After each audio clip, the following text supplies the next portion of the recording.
ओम नमः शिवाय। प्रिय दर्शकों, आज हम चर्चा करेंगे देवगुरु बृहस्पति के बारे में, जिसे इंग्लिश में जुपिटर कहते हैं।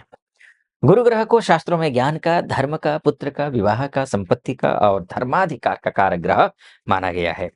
बृहद होरा शास्त्र में कहा गया है, एक श्लोक आता है, देवतानां गुरुश्चैव ज्ञान वर्धक प्रदायक, अर्थात देवतानां गुरुश्चैव ज्ञान धर्म प्रदायक, अर्थात गुरु देवताओं के आचार्य हैं और ज्ञान, धर्म तथा सदाचार सदाचार प्रदान करते हैं।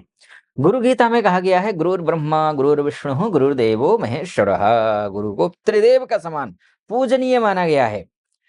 उन्हीं गुरु के बारे में आज हम चर्चा करेंगे। गुरु जप कब करें, कैसे करें, गुरु दान कब करें, किसे करें, गुरु जप दान कब न करें, सही विधि क्या है, मात्रा क्या है, और गुरु से जुड़ी कुछ छोटी सी एक लाइन की कथाएं, जो कि प्रेरणादायक कथाएं हैं, उनके बारे में भी हम चर्चा करेंगे। सबसे पहले समझ लीजिए गुरु का स्वरूप कैसा है, क्या कुछ है, इसको समझ लीजिए। गुरु को देव गुरु बृहस्पति कहा जाता है। इनका स्वभाव सात्विक है, कोमल है, धर्मपरायण है, धर्म प्रधान है ना। विष्णु धर्मोत्तर पुराण में कहा गया है, गुरु पीत वर्णश्च पीतांबर धर स्मृतः, अर्थात गुरु का जो वर्ण है पीला है और वस्त्र जो है वो पीले वस्त्र हैं। ठीक है। अब गुरु का कारकत्व को समझ लीजिए। गुरु का संबंध मैंने पूर्व में भी कहा, ज्ञान से है, पुत्र से है, विवाह से है, धन से है, भाग्य से है, शिक्षा से है, गुरु कृपा से है और धर्म से है। गुरु का जप कब करें, मूल बात ये है। कुंडली में अनेक स्थितियां होती हैं, उस हिसाब से कुंडली जो है ना जप या दान किया जाता है। तो यहाँ सबसे पहले चर्चा कर लेते हैं, जप कब करना चाहिए, यानी कि जप, मंत्र जप, माला जप कब करना चाहिए।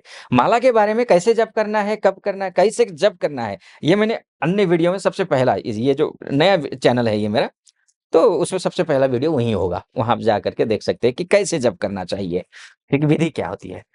जब कुंडली में गुरु नीच हो, मकर राशि में बैठा हो, तो नहीं जप करना चाहिए। ठीक है जी।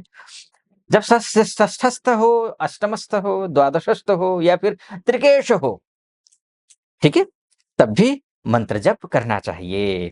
जब जो है शनि राहु और केतु से युति संबंध हो, दोष दे रहा हो, तो भी जप करना चाहिए। जब गुरु की महादशा चल रही हो, अंतर्दशा चल रही हो, रोग, शिक्षा में अनेक प्रकार की रुकावटें आ रही हो, संतान कष्ट का सामना कर रहे हो, वैवाहिक अड़चनें आ रही हो, आए दिन विवाद होता रहता है विवाह में, क्योंकि विवाह का भी तो ग्रह गुरु ही है ना, तो ये भी है, तो इसलिए इसका जप करना चाहिए। अब मंत्र कौन सा है ये जान लीजिए। ओम ब्रीम बृहस्पतये नमः, लौकिक मंत्र है, साधारण मंत्र है, आप इसको डिस्क्रिप्शन में देख सकते हैं मंत्र। ओम ब्रीम बृहस्पतये नमः, ओम ग्रां ग्रीं ग्रौं सह गुरवे नमः, इस मंत्र का जाप आप कर सकते हैं। ये जो मंत्र है आपको डिस्क्रिप्शन में मिल जाएगा। अब जान लीजिए विधि क्या है। गुरु के वार के दिन करना है मंत्र का जप, पीले वस्त्र पहन करके करना है, पीले आसन पर बैठ करके करना है, हल्दी या पीले चंदन की माला से करना है। प्रतिदिन 108 बार करिए, कम से कम भी। अनुष्ठान है तो 19,000 मंत्र का जाप कर सकते हैं आप 21 दिन के अंदर। आप दीपक जो है आप घी का या फिर तिल का, तेल का दीपक जला करके जप कर सकते हैं। बिल्कुल गुरु के होरा में जप करिए, संकल्प लेकर के जप करिए। स्कंद पुराण में कहा गया है, गुरोर जपेन संपूर्णम आयु आरोग्यम अश्नुते, अर्थात गुरु जप से संपूर्ण आरोग्य और आयु की प्राप्ति होती है। ठीक है जी। अब बात कर लेते हैं दूसरे कौन से, दान कब करें। दान, अब तो जब अभी तो क्या मैंने बात बोली आपको, जब कब करें, अब दान कैसे करना है ये समझ लीजिए, और क्या दान करना है ये भी बताऊंगा। जब गुरु पीड़ादायक दशा में हो, शिक्षा में बाधाएं आ रही हो, विवाह में बाधा, संतान संबंधी सब बाधाएं आ रही हो, जब धन की हानि हो रही हो, भाग्य का अभाव हो, सरकारी न्यायालय से या सरकारी क्षेत्र से कष्ट आ रहे हो, तो फिर दान करना चाहिए। और एक बात और कहूंगा मैं, ध्यान रखिएगा, अभी थोड़ी देर में बताऊंगा ही, चलिए थोड़ी देर में बताता हूँ, पहले दान सामग्री क्या क्या होते हैं ये समझ लीजिए।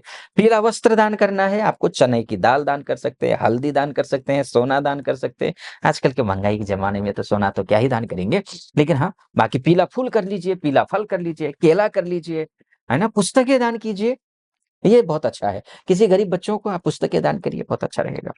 मनुस्मृति में कहा गया है, विद्यादानम सर्वदानानां श्रेष्ठतमं स्मृतम्, अर्थात विद्या का दान जो है सभी दानों में सर्वश्रेष्ठ दान माना गया है।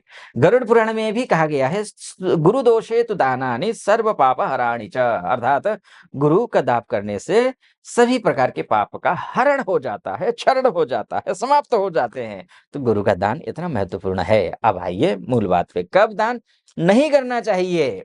जप तो आप कभी भी कर लीजिए। अशुभ ग्रह का जप, पापी ग्रह का जप बल्कि समय सोच समझ कर करना चाहिए, लेकिन गुरु तो शुभ ग्रह है, तो जप तो आप कभी भी कर लीजिए। किसी भी स्थिति में ग्रह हो, आप जप तो कर सकते हैं। लेकिन दान करने के लिए ध्यान रखिएगा, जब गुरु त्रिकोणेश हो या त्रिकोणस्थ हो, लग्नस्थ हो, केंद्रस्थ हो, स्वराशि में हो, उच्चस्थ हो या स्वराशि अर्थात धनु राशि या मीन राशि में हो, उच्चस्थ अर्थात कर्क राशि में हो, तो दान नहीं करना चाहिए। खासकर त्रिकेश हो तब तो कर सकते हैं, लेकिन लग्ने केंद्रेश त्रिकोणेश हो तो कतई नहीं करना चाहिए। उसमें भी स्वराशिस्थ उच्चस्थ हो जाए तो नहीं करना चाहिए। जब ग्रह शुभ ग्रहों से युक्त होकर ज्ञान धन और धर्म दे रहे हो तब भी नहीं करना चाहिए। ठीक है जी। शुभ ग्रह दानम, अब फल दीपिका कहती है, शुभ ग्रह दानम न कर्तव्यम तदबलम नश्यति ध्रुवम। शुभ ग्रह का दान करने से निश्चित रूप से उसका जो शुभ ग्रह का जो शुभता का जो फल दे रहा था उसका नष्ट हो जाता है, वो फल नष्ट हो जाता है, फिर दुख देना शुरू कर देता है ग्रह, वो तो उल्टा हो जाता है। ठीक है जी। तो अब गुरु उपाय कितना और कैसे करना चाहिए, वैसे तो मैं पूर्व में कह चुका हूं। 108 बार जप करना चाहिए, अनुष्ठान के लिए 19,000 बार 21 दिन के अंदर करना चाहिए। और अब दान किसे करना है ये समझ लीजिए, गरीब को दान करना है।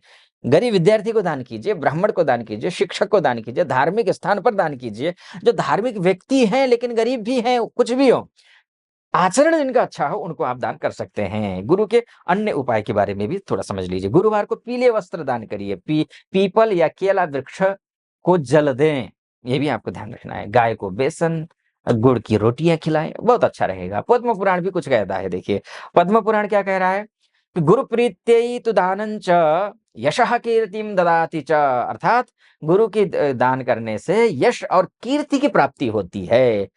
अब गुरु से जोड़ी हुई छोटी-छोटी एक-एक लाइन की कथा सुनिए। आपको बहुत सारगर्भित शिक्षाप्रद कथा है। कथा नहीं है बल्कि एक लाइन का सार है। देवताओं के आचार्य बृहस्पति और असुरों के आचार्य जो शुक्राचार्य हैं, दोनों ने मिलकर के धर्म अधर्म की व्याख्या की है। उससे शिक्षा क्या मिलती है? गुरु का मार्ग धर्म और सत्य का है। गुरु ने धर्म का, शुक्र ने अधर्म का चर्चा की है, तो आपको धर्म के मार्ग पर चलना है। गुरु का जप करने से धर्म के मार्ग पर चल सकते हैं आप, ये इससे शिक्षा मिलती है। कच्छप और कच्छप अवतार भगवान विष्णु के अवतार जो और गुरु के बीच का देख लीजिए एक संदर्भ।